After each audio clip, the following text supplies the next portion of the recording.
Program. I'm Sandra Peart, the Dean of the Jepson School of Leadership Studies, and on behalf of the faculty and the staff and the students of the school, it's my pleasure to welcome you to the fourth of our Game Changers, How Women Lead and Change the World, Jepson Leadership Forum speaker series. It's my pleasure as well this evening to introduce our speaker, Joan Williams, who has been called what many of us would long to be called, something of a rock star in her field. Joan Williams is known for her work to reshape the debate over gender, class, and work-family issues. Her book, Unbending Gender, Why Family and Work Conflict and What to Do, Why Family and Work Conflict and What to Do About It, received the Gustavus Myers Outstanding Book Award.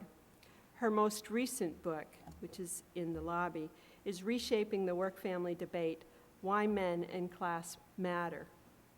Williams is Distinguished Professor of Law and Hastings Foundation Chair at the University of California, Hastings College of the Law.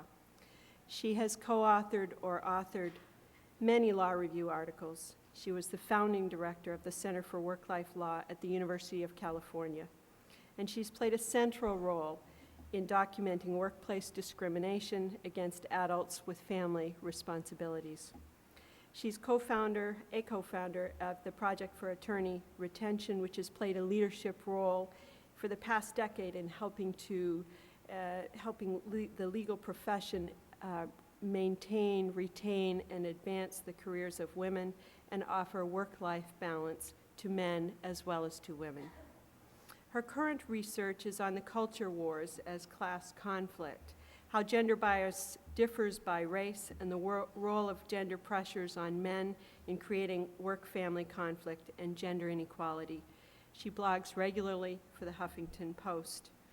Please join the Jepson School and our co-sponsors for tonight's event, the University of Richmond School of Law, in welcoming Joan Williams to the university.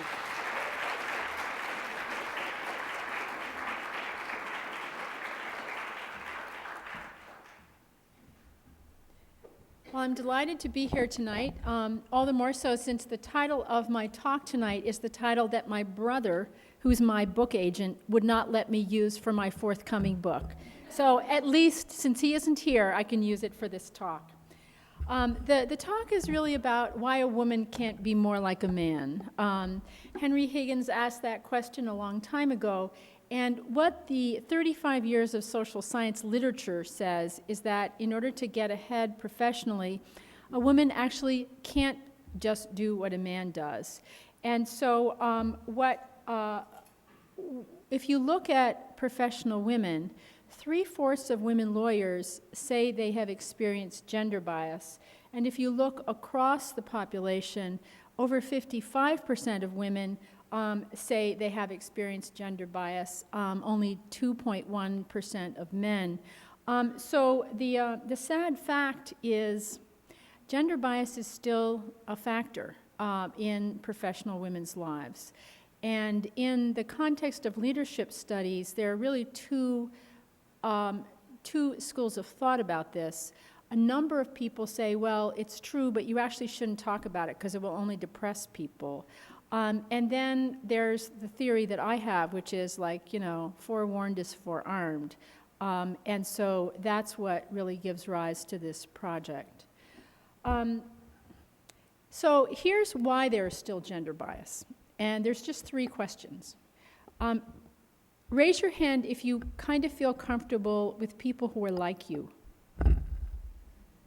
right?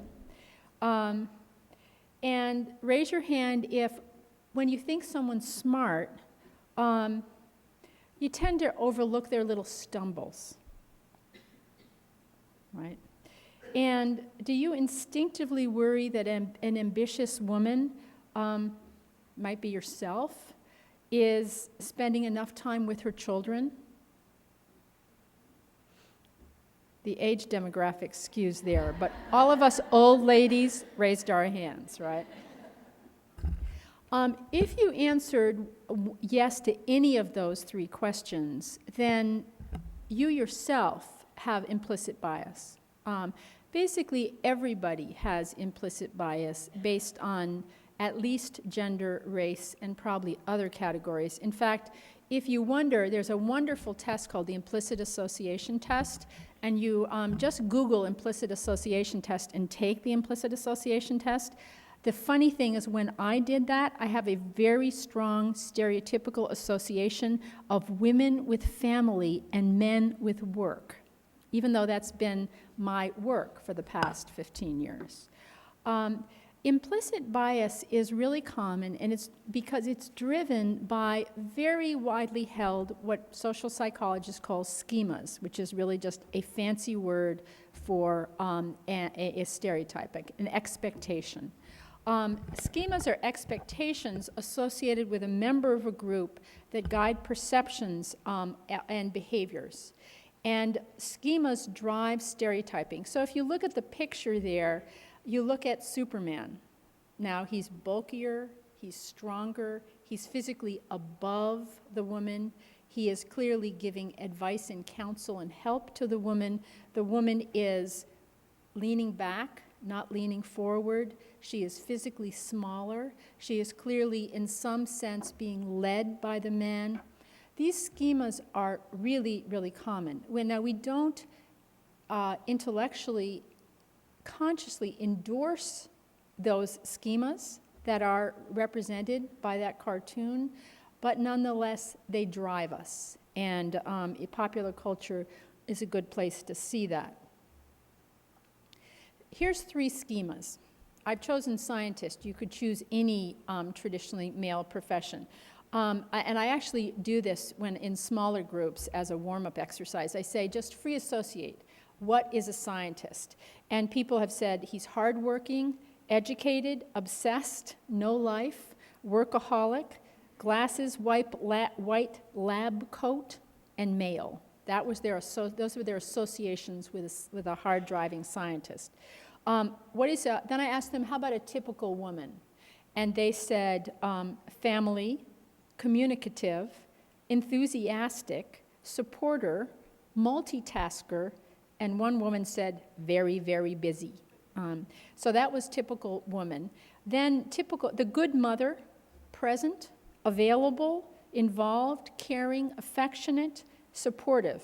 This was actually where she said busy, very busy. You notice there's a lot of overlap between the typical woman and the good mother.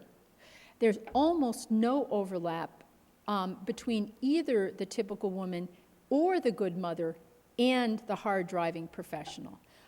And so those are the schemas that really so profoundly shape our work life. Now, schemas have been measured, and they're very, very powerful. For example, those of us of a certain age remember when classical orchestras basically had virtually no women. And the reason they had no women is because auditions were held, you just walked out on stage and you played your instrument. And then they started to hold auditions behind a screen, so you couldn't see who was playing. And when they started to do that, the number of women in classical orchestras increased very sharply, very suddenly, by 25 to 46%. And that's because they were controlling for the implicit bias, that a talented musician was someone in tails. So here's this implicit bias is very powerful by gender. It's also very powerful by race. Here's another of my favorite studies. When you get to be my age, you actually have favorite studies. So be glad you're young, ladies and gentlemen. This was what's called a matched resume study. Identical resumes differed only by race. And when race was indicated, you indicate membership in the Black Students Association or something, and the credentials were ambiguous. The white candidate was selected 76% of the time, the black candidate 46% of the time. Identical resumes, very powerful effects. The other thing that's important when it comes to women is that small biases add up over time to have large effects. So there's this really cool computer simulation of an 8-level hierarchy, and they built a 1% bias against women into this computer simulation. After a very short period, the top level was 65% men. That's with a 1% bias. And that's important because glass ceiling biases tend to be small biases, and many racial biases actually are small biases as well. So the impact of this implicit bias really is that women need politically savvier than men in the workplace in order to get the same results. And for that reason, I founded something that's called the New Girls Network. Because you have the academics over here with 35 years, hundreds of studies of gender bias. And I've read a lot of these studies. They're really boring. They're really boring. And nobody reads them, except for social psychologists. And then you have a lot of leadership programs that actually don't engage very much with the academic literature. They're sort of pep talk, we're going to feel good, and that's over here.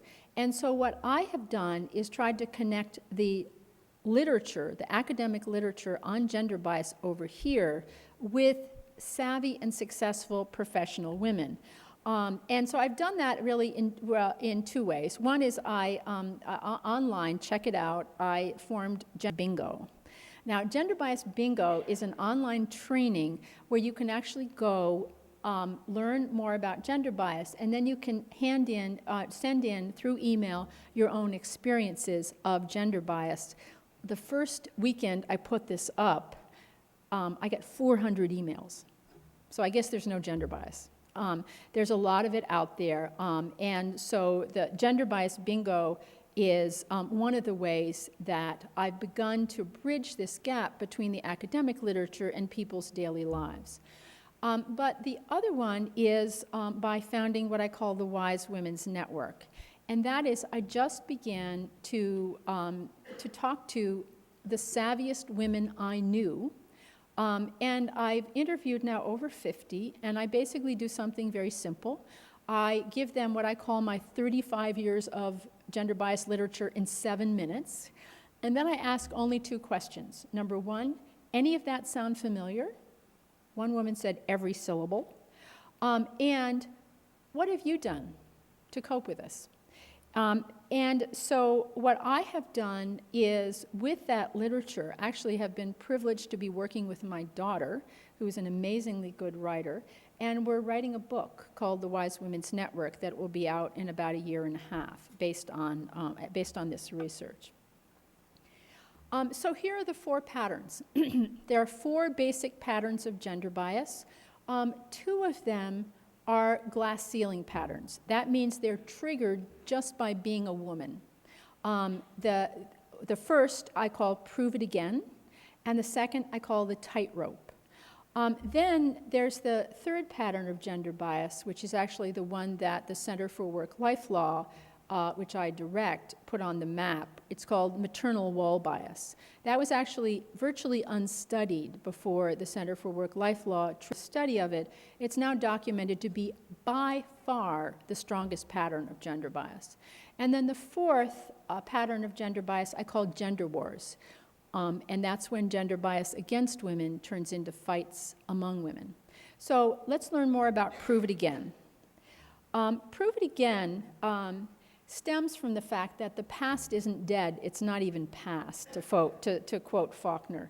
All of the things that are currently called professions were historically male. The professions that are historically female actually are called semi-professions.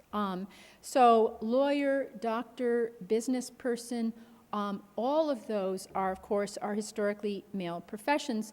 And, the past isn't dead. They're also currently male professions at the top rungs. Only 3.8% of the CEOs of Fortune 500 companies are women. So, as my daughter pointed out, that's 1 table of women in a massive restaurant full of men.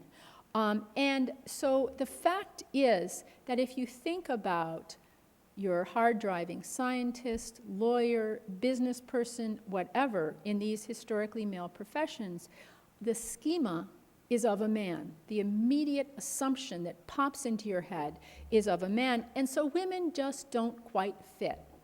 And that stems from, that creates this general principle, which is that stereotype affirming information tends to be noticed, it tends to be remembered, and it tends to be used in analyzing causation. And consequently, different patterns emerge concerning women's successes and men's successes, women's failures and men's failures on the job. Now, men's successes, men seem to fit, right? They seem to fit that image of the hard-driving whatever, fill in the blank, and so their successes tend to be noticed, remembered, and used in analyzing causation.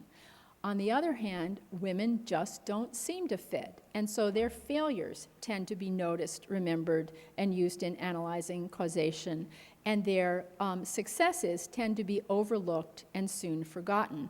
This is actually a literature, a long literature. It's called the he's skilled, she's lucky literature. You notice how his success is attributed to being internal quality, his inherent talent. Her success is attributed to something outside and fleeting. She was lucky. They did the same thing. One of the other impacts of this lack of fit is that men tend to be judged on their potential. After all, you know he can do it, right? You have this deep feeling it's sort of going to work out for him. But women tend to be judged solely on their achievements. Because she sort of doesn't fit, I really have to have the evidence before I take a risk on that one. And so he's a nascent scholar, soon to blossom, but she lacks publications, right? Very different interpretation of the same information. This is from, all of the quotes in yellow are from Gender Bias Bingo. A man takes a big risk and makes a mistake. That's considered risky, but he's taken a chance. A woman, if she does it, it's just a big mistake. Now, there's a really big literature about how women are more risk-averse than men, women don't ask, all of that. And one question I would ask is, in the context where making a mistake is literally, concretely riskier for women, why wouldn't we be more risk-averse? And saying that the reason that women don't succeed is because they're more risk-averse is basically a pattern called using past discrimination to justify future discrimination. Women probably do have different attitudes towards risk. There are complex reasons for that, but one of them has to do with past discrimination. Here's an example of what's called recall bias. My achievements have been greatly underplayed and my faults exaggerated in comparison to my male colleagues. Another person said, when I came up for partner, this was a lawyer, a mistake I made in my first year, 7 years before, was remembered. The mistakes of male lawyers that were similar were never mentioned. And then there's actually, this is my personal favorite, it's called leniency bias. Leniency bias is when objective rules are applied rigorously to women, but leniently to men. And so from the bingo, there was a really vivid quote where a woman said, this was actually had to do with requisitioning some material. She was a scientist, equipment, she was a scientist. And she went and she did it, and people came down really hard on her because she hadn't followed procedures. And she said, wait a minute, I just saw 5 men do it exactly this way. But the objective rule was applied rigorously to her. It had been applied leniently to the men. And then the final one is polarized evaluations. When a woman is a superstar, she actually can get higher evaluations than a man. But a woman who is just one notch lower tends to get much lower evaluations. Again, stereotype affirming information is noticed, remembered, and used in analyzing causation.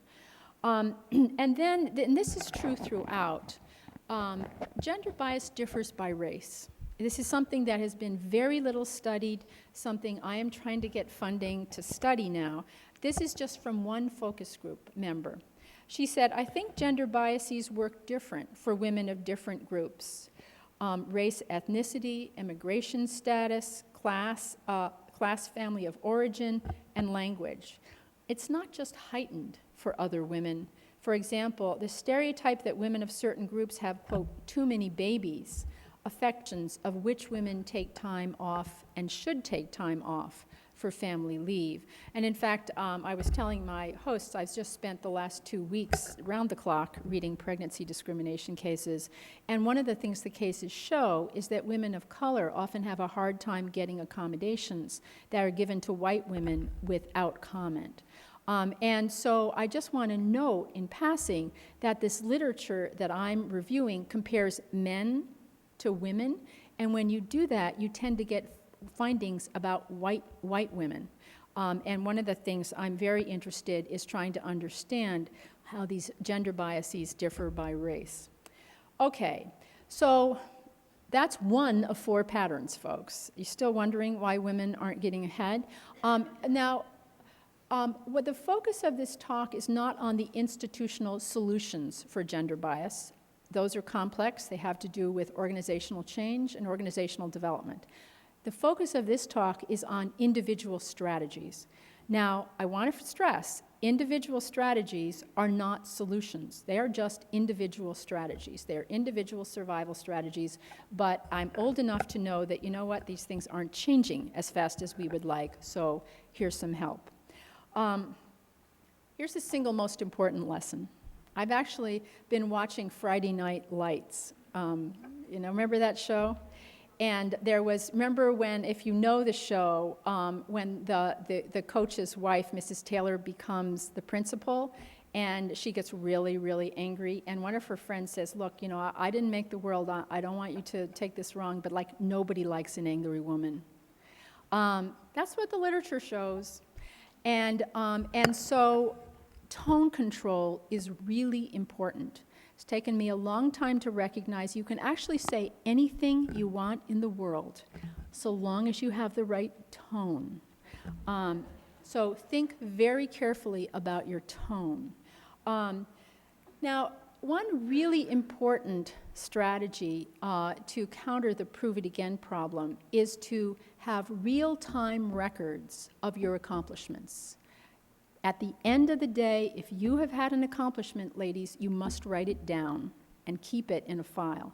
Because one of the best ways, you're not going to get that invisible assist of being judged on your potential. You are going to have to show your achievements. So this is not a hard thing, but it's actually not an optional thing. It's good for the guys too. Very sensible thing to do for anyone, but actually mandatory for the women. The second is, how do you intervene? You're in a situation where a guy has been judged on his potential, and a woman is being judged not on her potential. Now, you can bring it up yourself. We'll talk about that. Not easy to do. But you know what? If you have to bring it up yourself, you've already kind of blown it. Because the best way to bring this up is to have a sponsor or a mentor who's going to bring it up for you. And that means that, and this is true for the guys, it is indispensable for the women, that you need to be building your networks as part of your professional development. If you have to bring it up for yourself, first of all, you haven't built your network. But if you do, first of all, it's really important who you bring it up to. Think hard about that.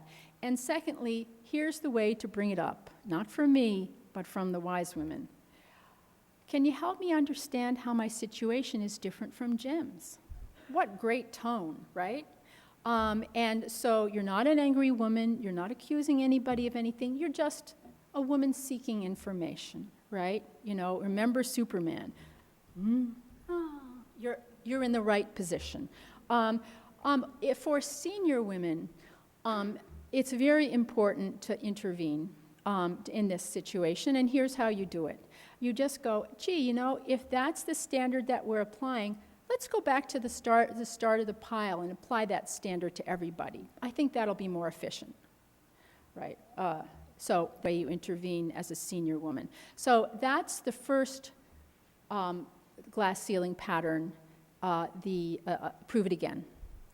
Then here's the second, the tightrope. The tightrope means that you're often faulted for being either too masculine or too feminine.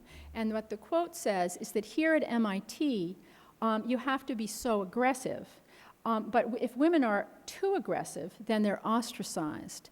And if they're not aggressive enough, then they have to do twice the work. And so you see the tightrope that you have to negotiate. You have to be aggressive enough so that people take you seriously, but not so aggressive that you're ostracized. That's the too masculine, too feminine problem. Okay, here are 3 adjectives. Warm, considerate, nice. Do these describe the typical woman or the typical man? Yeah, not a hard one. So here are the problems that women face if they're seen as too feminine. They're liked but not respected.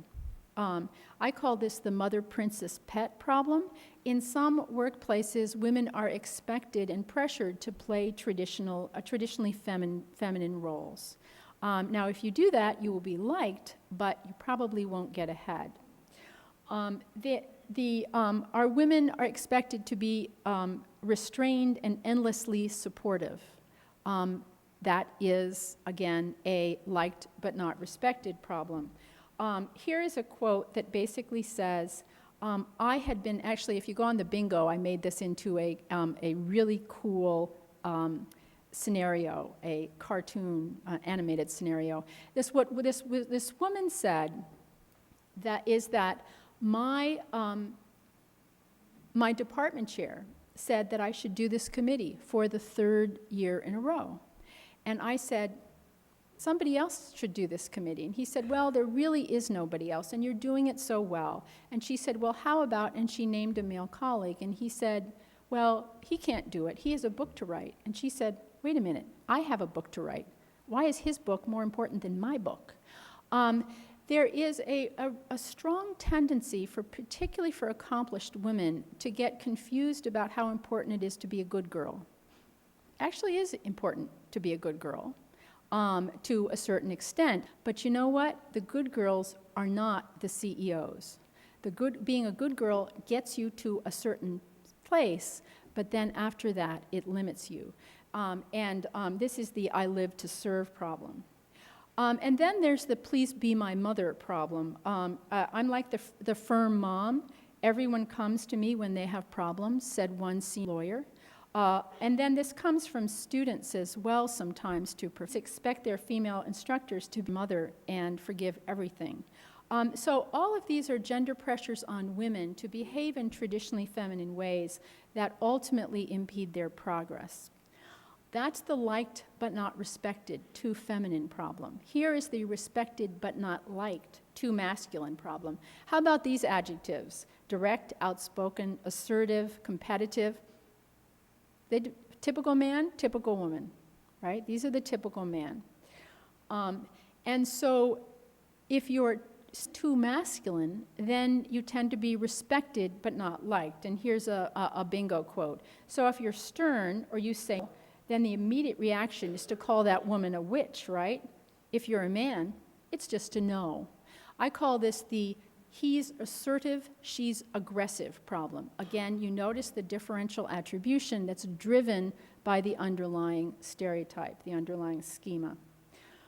Here's another problem. When men assert themselves, it's quirky, funny, or amusing. When a woman does it, it's a temper. Again, there's a wonderful article called Nice Work in the Academy about the nice work that women have to do on the job. Women are expected to be nice. And you know what? It's pretty important for everybody to be nice. We'll talk about good nice and not so good nice in a minute. And then there is the problem with self-promotion.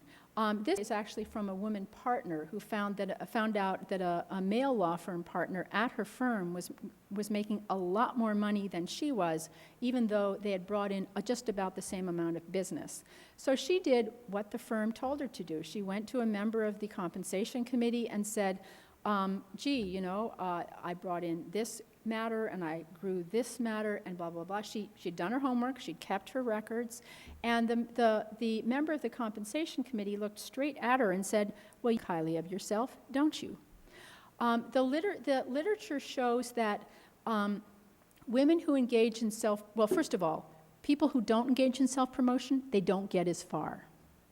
So what else is new? But women who engage in self-promotion tend to encounter pushback, actually even stronger often from other women than from men.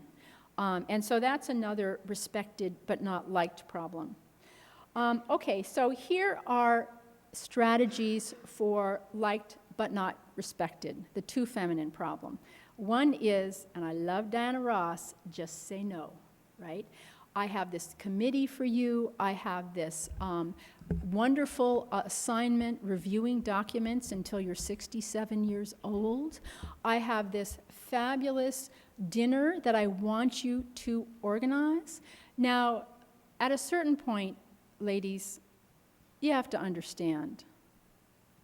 Just say no. One of the wise women, who's an extremely accomplished woman, basically said, I choose every year what I'm going to do of those scut work assignments, and then when the next one comes down the line, I say, that is a really important thing that the company really needs, and I think that would be a perfect assignment for X. He's just at the right place in his career when that is going to be actually the thing that he needs. And for me, at my place in my career, this is actually, I think, the best way in terms of the firm's interest for me to spend my time. Perfect tone control, right? When it comes to taking those good girl assignments, be picky.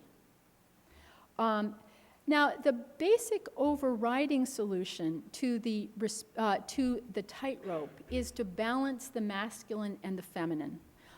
Because, of course, the tightrope bias arises when you're either seen as too feminine and therefore not respected, or too masculine and therefore not liked. And there are a million ways to do this. One way young ladies do it often is to be tough but wear very high heels. Whatever works. The way I actually do it is that, first of all, I dress pretty femmy, right? I'm a distinguished professor, and I'm a chair, and all of those things that could really make people dislike me. So I femme it up. I never used to when I was younger, but then I didn't have to. And also, I do something that feels comfortable for me, which is that I have the ability to connect with people almost immediately at a very deep level. I do what women are supposed to do, that emotion work, and I like it. So that's the way I do it. That's the way I balance the masculine with the feminine. But here are two abiding principles. First of all, if you have to choose between competent and nice, choose competent. I actually didn't put it on the slide, but my motto is, better a bitch than a doormat, if you have to choose. And there is a difference between doormat nice and gender-neutral considerate. And you need to think about that and understand the difference.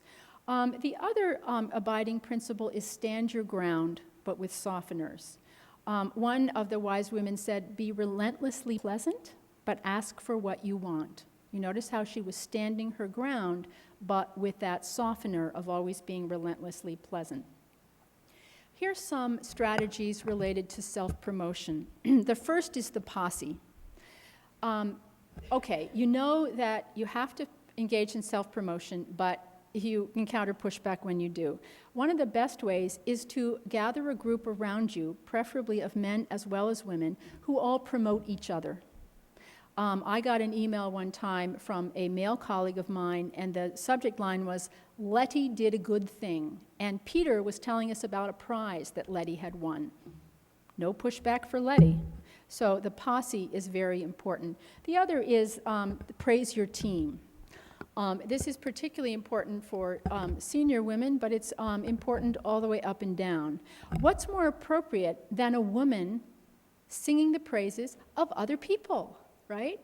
Now, you have to make it clear that you led the team, but you can make that clear and avoid pushback often by praising the team. It also is actually a good leadership technique. That's a side benefit. How about the fact that studies show that men who show anger tend to increase their perceived status, whereas women who show anger tend to decrease their perceived status. If you're going to get angry on purpose and in a premeditated way. You can't just blow it.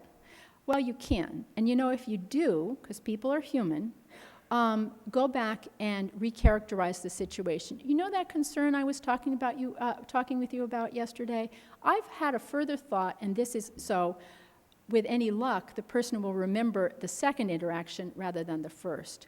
But if you feel yourself getting angry, of course, it's extremely important to remove yourself from the situation and decide if you're going to show your anger and how.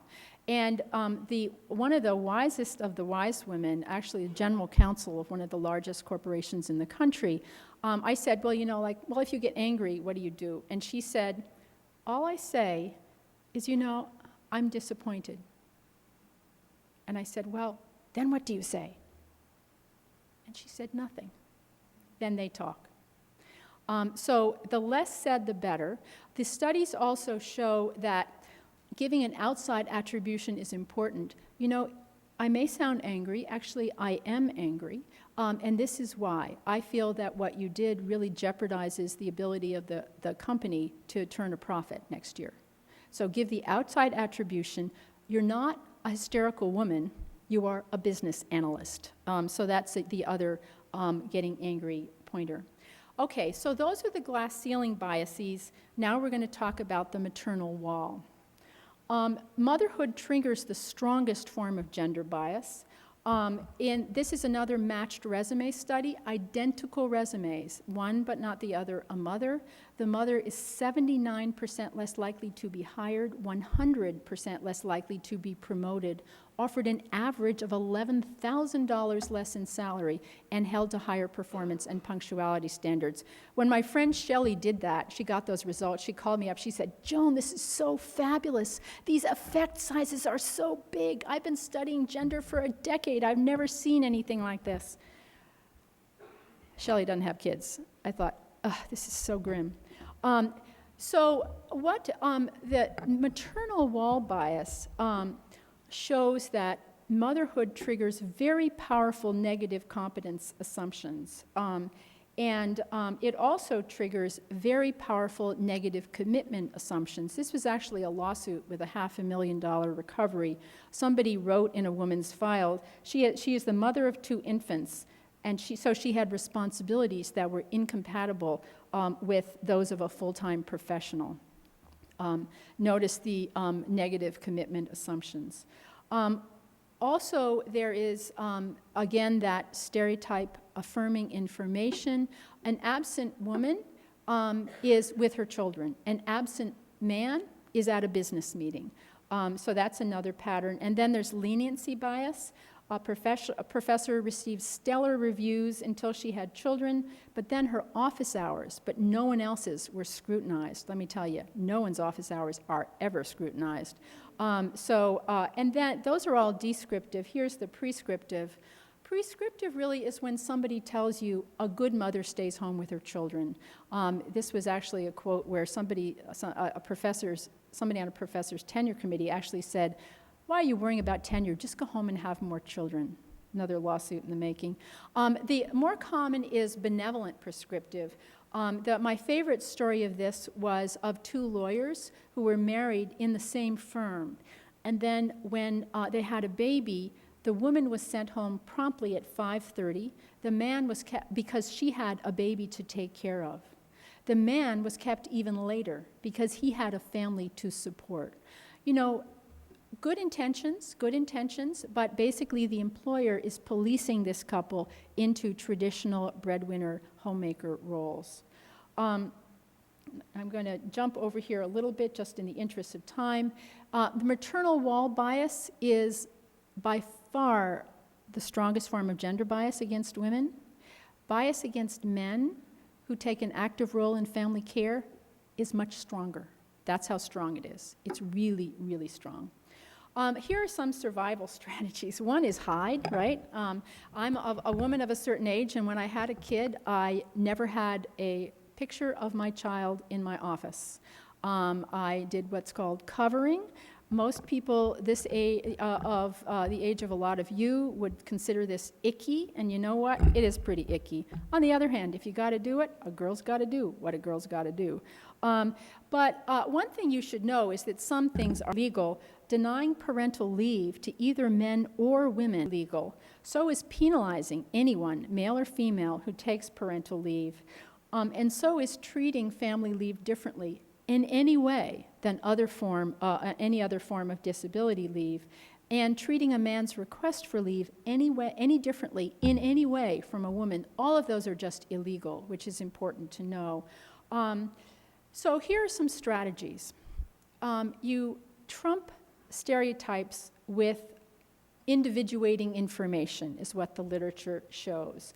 So you counter both descriptive stereotypes and benevolent prescriptive stereotypes. Oh, I know it's not a good time for you.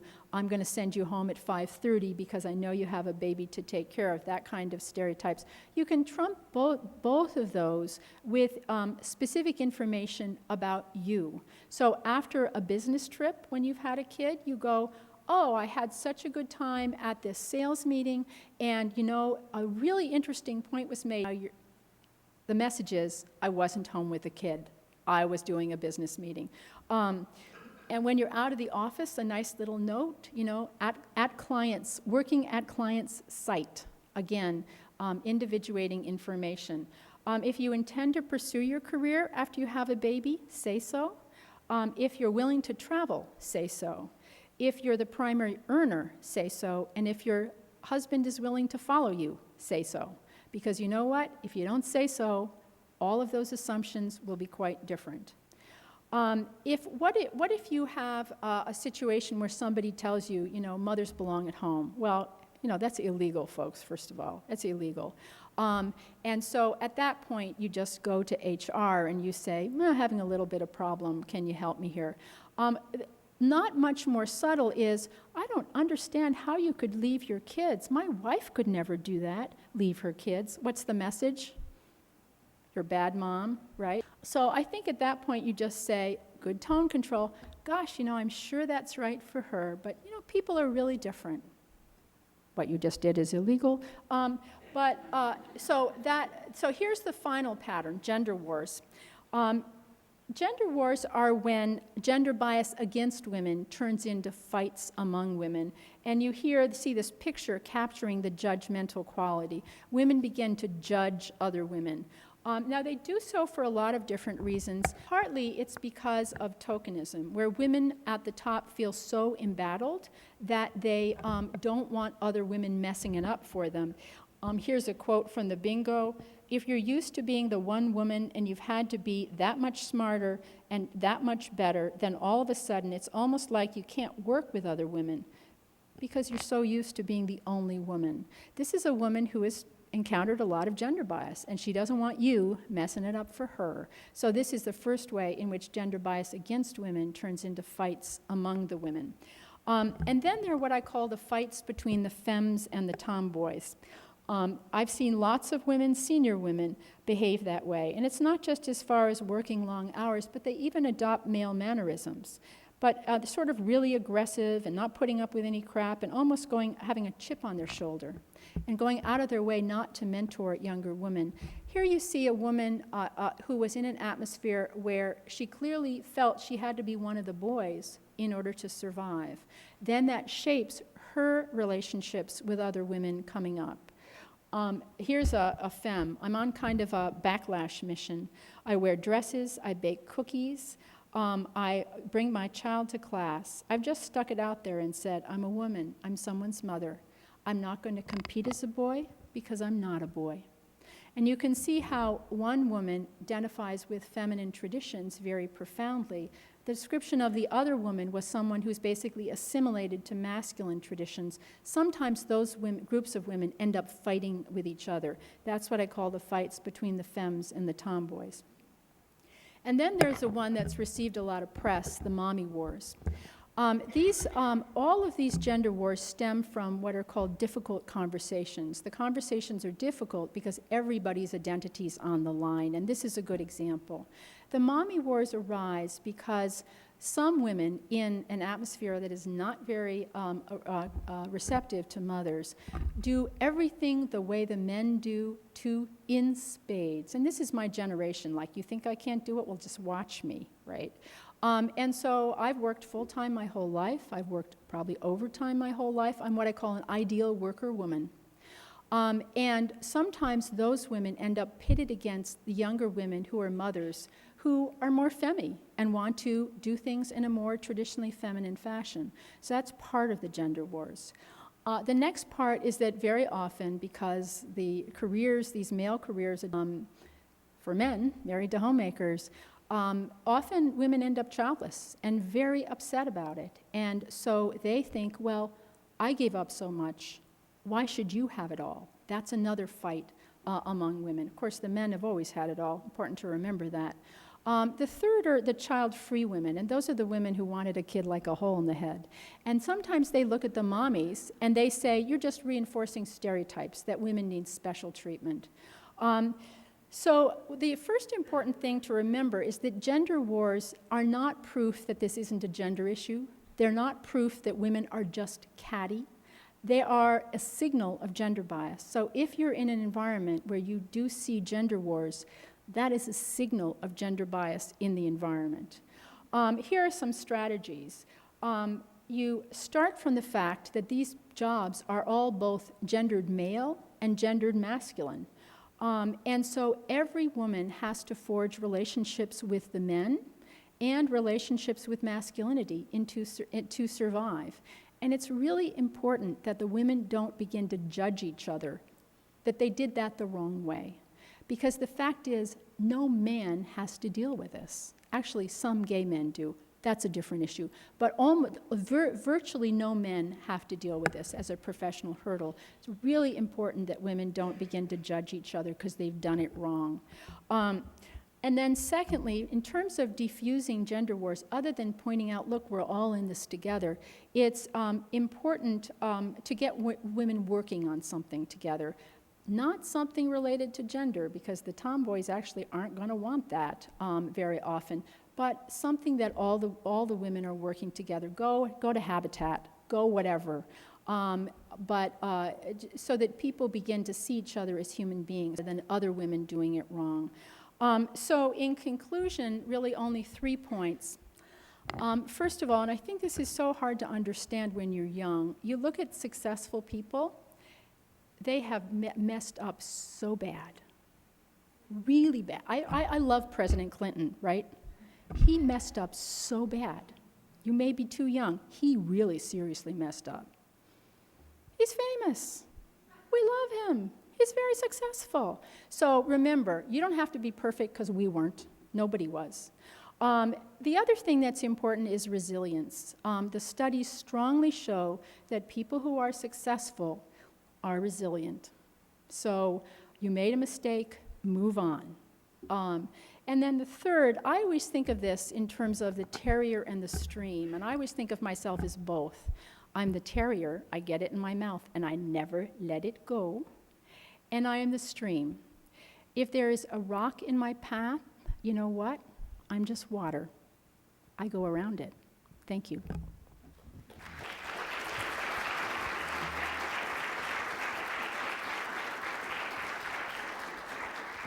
And now I'm eager to hear your thoughts.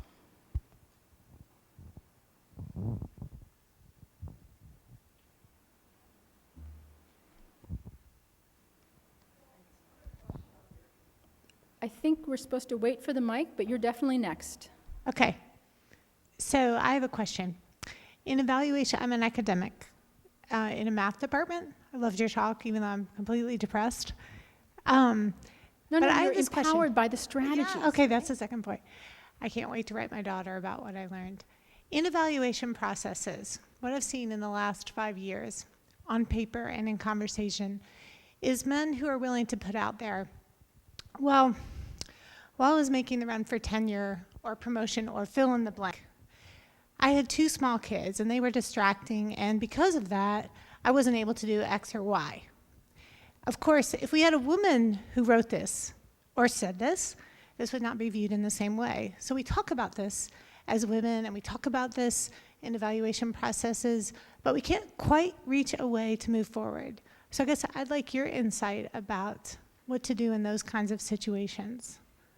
Well, I mean, first of all, I mean, I am a lawyer. If you have, in the context of an action like a promotion, a statement that someone was distracted by her children, that is actually gender bias. That is like a documented pattern of gender bias. And so I think it's important to start there. That doesn't tell you what to do about it. I think one of the things I would do is to say, you know, we're supposed to be looking at the performance here. So let's just look very concretely at the number of articles, the number of committees, the other objective criteria, and maybe we should keep it at that level. That's certainly the place that I would start. I have a question about why, well, I don't know. It seems like people are very ignorant of the Family and Medical Leave Act, so I'm not sure. I mean, I work in a school system, and it's predominantly women, so I'm not quite sure. I guess it's just a comment. How much of this applies? Well, a lot of it applies, but I'm not sure when we have these quotes about pregnancy and taking off, and you've given all this list of, to me, which were obvious things. So why are people? I mean, how can people still get away with this? I mean, most people are familiar with the Family Medical Leave Act. Well, I mean, a lot of this is really less the Family Medical Leave Act than the gender bias laws. But right. One of the things that the last 10 years of studies have shown, people often say that all bias is subtle now. Bias against mothers is not subtle now. Bias against women in general and people of color actually often isn't subtle either. Sometimes it is. But bias against mothers is really dazzlingly open. And what people get away with is truly breathtaking. And I say that as someone who's been reading pregnancy discrimination cases round the clock for the past 2 weeks. It is just strange what people get away with.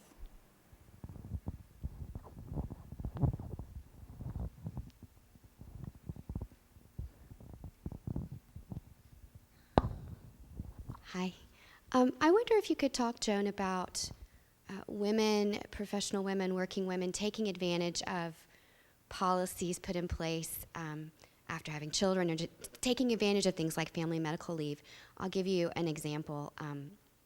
I have a young baby at home, and I, after much struggling, put in a stop the clock request here at U of R. And I got super support, felt nothing but support from my colleagues, but internally, I was putting all sorts of pressure on myself and thinking, I shouldn't do this, I'm going to, I should just power through. And I finally had a conversation with another colleague who said, there's a reason we have these policies now. It's not that you are getting special treatment, you're just keeping up with everyone who's not taking a leave and having a baby. But I wonder if you have any thoughts on how that impacts people's perceptions. Yeah. What you're describing is what I call the flexibility stigma, where a policy that offers any kind of flexibility to people with children often carries a stigma. Actually, there are 8 new studies of this, because I've run a working group on it. It is a variant of gender bias. I do think it's really important not to simply internalize this stuff. I have to say that there is nothing that breaks our heart more, ladies, than when you don't take advantage of what we fought so hard for. Please don't do that. First of all, it is impossible if you are taking care of a child and nursing every 2 hours, It is not possible to go full force. Take it from me. You don't have to take anything else tonight from me. Take it from me. It is impossible. That's why we fought for this. The way to eliminate that stigma is to have the men taking it. And what I say to employers is, unless every man takes paternity leave, you do not have serious family-friendly policies. What you have is stigma. So I think the really important thing to do is to really talk very openly about how important it is for the men to take advantage of these policies. I think this young lady right here had a question.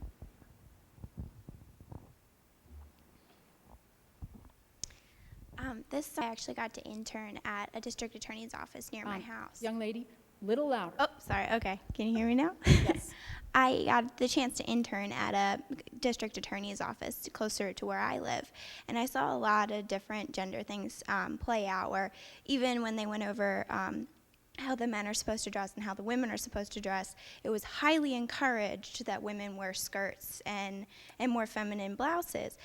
And a lot of that had to do with how the jury perceived the attorney and us as interns as extension of the office. But even within the office, there were a lot of times where, say, if I knew I didn't have to observe in court, I would wear a sweater to work instead of a jacket. But I noticed when I did that I got a lot more, I don't know, looks from men. The security guards there would say, oh, it's open intern season now.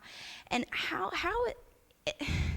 they're subtle, but they're not subtle. So how can I, because actually I plan to go back there this summer, how can I maybe combat that in a way that's not aggressive? You gave some great examples, but just because I don't really have a foothold there, I am an intern. So how can I? Yeah, I mean, the first step is you have to decide when to choose your battles. When I teach first-year law students, I always dress up much more than the men do. My attitude is, I scoop here. I don't want to lose any of my points this way. I just don't want to spend my points this way. That's partly because you may have noticed I'm not very stylish, so it's not that important to me, and I couldn't really do it well even if I tried. So for some people, it is very important. And then you really do have to deal with this. And you know what? It's a really good question, and I don't have the answer, but I will go ask my wise women, and it will be in the book, because it's something that I know young women struggle with a lot.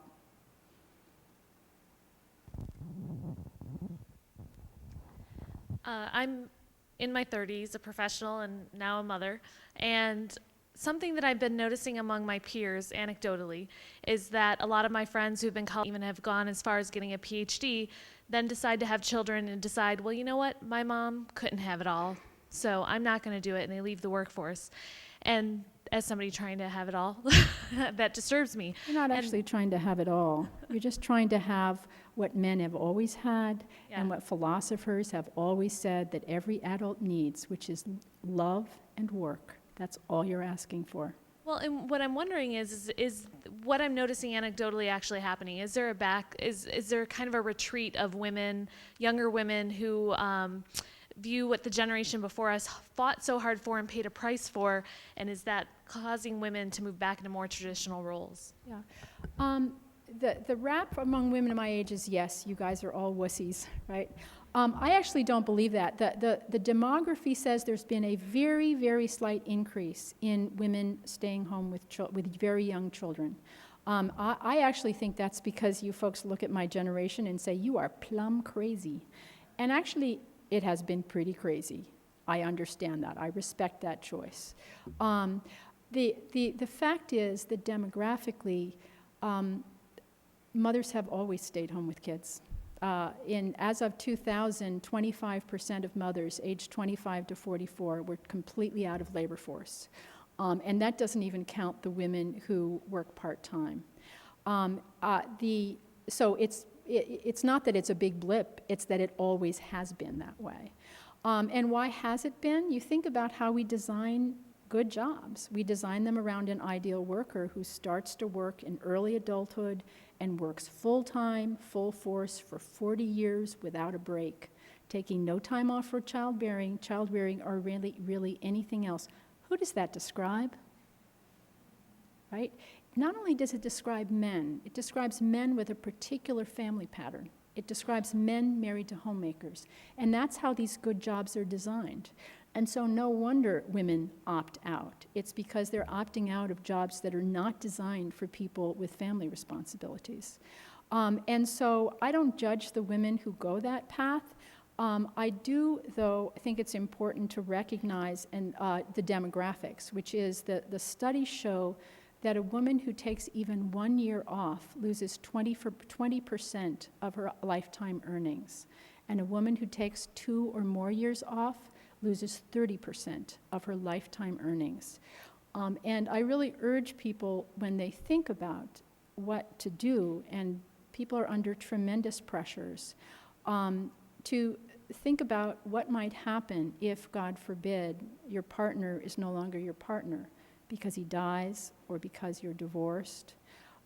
The studies show that the children of divorced families are much less likely to reach the educational level or class status of their fathers. And that's because their mothers have chosen to marginalize. So it's very easy. Sometimes it seems like the conflict-averse choice. Your husband doesn't want to change, your workplace isn't changing, and so you end up holding the bag. It's worth pushing back before you take that path. Although I also want to say that for women who do end up taking that path, I think it's an honorable path. I've actually never met a stay-at-home wife. I have met a lot of women who don't have jobs, and they help run the public schools. They'll help run the charities. They do a very important work. It's unpaid market work, and I think that's honorable work as well. But for me, I never wanted to go there because I didn't want my kids to be poor.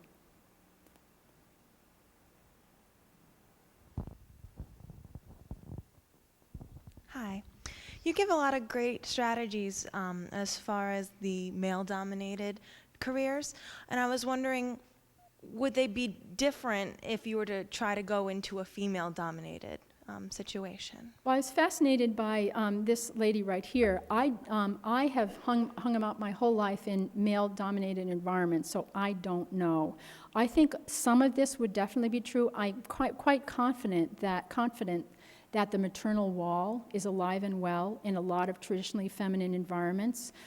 Also, what the studies show, the sociologists tell us that even in very heavily female jobs, such as nursing and teaching, the higher up you go, the more likely you are to be men rather than women, which indicates to me that some of these dynamics are no doubt. I think it's maybe similar to the racial context where the dynamics are both different and the same in very interesting ways, but nobody has studied it.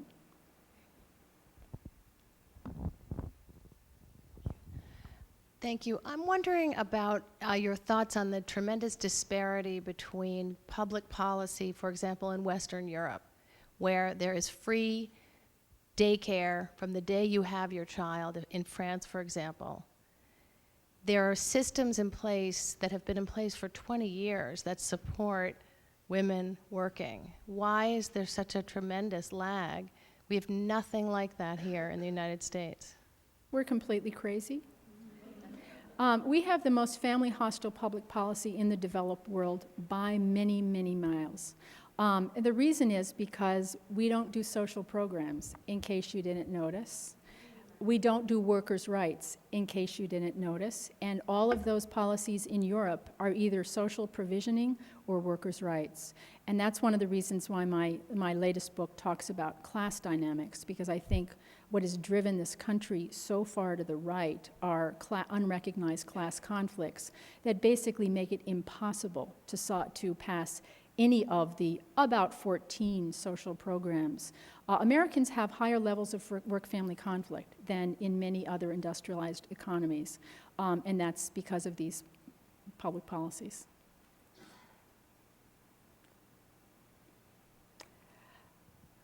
I think we should make this maybe the last question, because I think we're a little over. Well, we'll make it the last question, so. Okay, thank you. I was wondering if you could talk about anything that future leaders can do to change the structure of an organization to make it more friendly to flexible schedules or decreasing gender bias in some ways. There's something that can just be changed about the way, especially I anticipate being in the legal field shortly, and that profession especially is not very flexible. I mean, there's four basic things. It's very clear what organizations need to do. It's also very clear that few organizations have the will to do it. First of all, you need to change the definition of the ideal worker. Not just add on a few flexible policies, but change the way you see who is an ideal worker. You need, as a very first step, every man to be treated as an oddball if he's not taking paternity leave. Unless an organization has gotten there, they have intense flexibility stigma. Beyond that, the policies that that you need have been known for 25 years. It's the stigma that's the problem. The second thing is that you need to control for implicit bias by redesigning basic business systems, notably the assignment system, the performance evaluation system, and the design of compensation. And until organizations, just four things, but until they do those four things, all I can say is there's a lot of good intentions, and they're not getting us there. Thank you.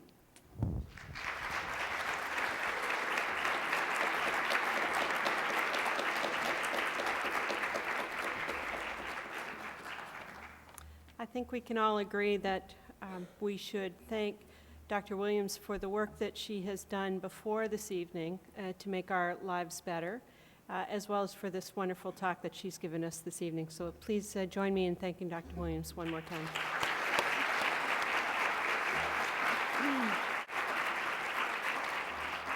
I think as well we can agree that she's both stylish, smart, and very good at walking that tightrope. So. I want to, before we leave, ask you to join us in a few weeks when we have the final event in the Jepson Leadership Forum. This is one that our colleagues in the Department of Rhetoric and Communication Studies have taken the lead on. We will have Carlin Kors Campbell as well as Kathleen Hall Jamieson talking to us about what the words of the presidents and the presidential candidates mean for all of us. I think it'll be a wonderful event. So that's on the 23rd of February. As well, before we leave, I want to announce that we've come up with the theme for next year's Jepson Leadership Forum, since this is the last of the events that we're taking the lead on. 20 years ago, we broke ground in order to form the Jepson School of Leadership Studies. And so next year, we're calling the forum the series Groundbreakers, and we're going to celebrate the fact that we have successfully had this experiment in higher education by bringing in a series of groundbreakers in areas of medicine, in sport, in theater, and so on. So I think you'll find it a tremendous program, and look for things on our website and so on to tell you more about the program next year. We'll adjourn now to a dessert reception as well. We can have some book signed by Joan Williams. So thanks very much for a good evening.